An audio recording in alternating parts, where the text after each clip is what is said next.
نحمد و نصلی علی رسول الکریم اما بعد فاعوذ باللہ من الشیطان الرجیم بسم اللہ الرحمن الرحیم السلام علیکم ورحمۃ اللہ وبرکاتہ۔ کچھ عرض و معروض کروں اس سے قبل ایک مرتبہ درود پاک پڑھ لیجیے۔ اللہم صلی علی سیدنا شفیعنا حبیبنا نبینا مولانا محمد بارک وسلم صلاۃ والسلام علیکہ یا رسول اللہ صلی اللہ تعالیٰ علیہ وسلم۔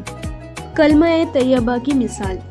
اللہ تبارک و تعالیٰ نے کلمہ طیبہ کو قرآن مقدس میں شجرہ طیبہ کا نام دیا ہے، جس کا مطلب پاکیزہ درخت ہے۔ میں سورہ ابراہیم کی آیت کا ترجمہ پیش کرتی ہوں، جس سے آپ کو بخوبی اندازہ ہو جائے گا کہ رب ذوالجلال شانہ نے کلمہ طیبہ کی کیا بہترین مثال بیان فرمائی ہے۔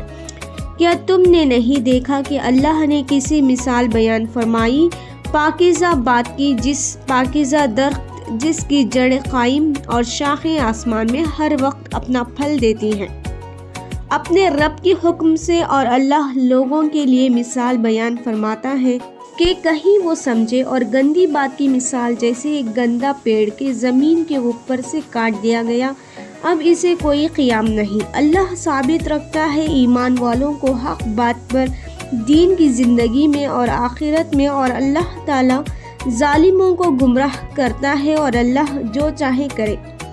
کلمہ طیبہ سے مراد لا الہ الا اللہ محمد رسول اللہ، اور اس پر ایمان لانا ضروری ہے۔ اور کلمہ طیبہ سے مراد اس کلمے کا انکار کرنا یعنی کفر ہے۔ ایمان اور کفر کو ایک مثال کے ذریعے سمجھایا گیا ہے کہ کلمہ طیبہ ایک پاکیزہ اور عمدہ درخت کے مانند ہے، اور اس کی جڑیں کافی گہری ہوتی ہیں، جس وجہ سے تیز آندھی اور طوفان اسے جڑوں سے اکھاڑ نہیں سکتا۔ اس کی شاخیں خوب پھیلی ہوئی اور اونچی ہوں، کیونکہ شاخوں کے پھیلے ہوئے ہونے سے اس کا سایہ خوب گھنا ہوتا ہے، اور اس پر پھل بھی زیادہ لگتا ہے، اور اس کا پھل مزیدار بھی ہوتا ہے۔ یعنی کلمہ طیبہ میں یہ تمام خوبیاں موجود ہیں۔ اس کی جڑیں دل کی گہرائیوں میں ہوتی ہیں۔ مصائب اور مشکلات کا طوفان ایمان کو ہلا نہیں سکتا۔ شاخوں کی بلندگی سے مراد کلمہ قبول کرنے والوں کی اخلاق و عظمت ہے۔ پھل سے مراد اللہ کی عبادت اور اس کا اجر ہے۔ ایمان کے برعکس کفر ایک خبیث درخت کی مانند ہے، جس کی جڑیں نہیں ہوتی۔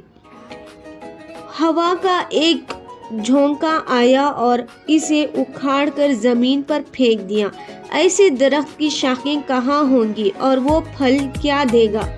یعنی کفر کا اس دنیا میں نہ کوئی فائدہ ہے اور نہ آخرت میں، بلکہ الٹی کفر کی بنا پر آخرت میں عذاب کا مزہ چکھنا پڑے گا۔ اتنا سے کہہ کر میں اپنی تقریر کو ختم کرتی ہوں۔ وما علینا الا البلاغ المبین۔ السلام علیکم ورحمۃ اللہ وبرکاتہ۔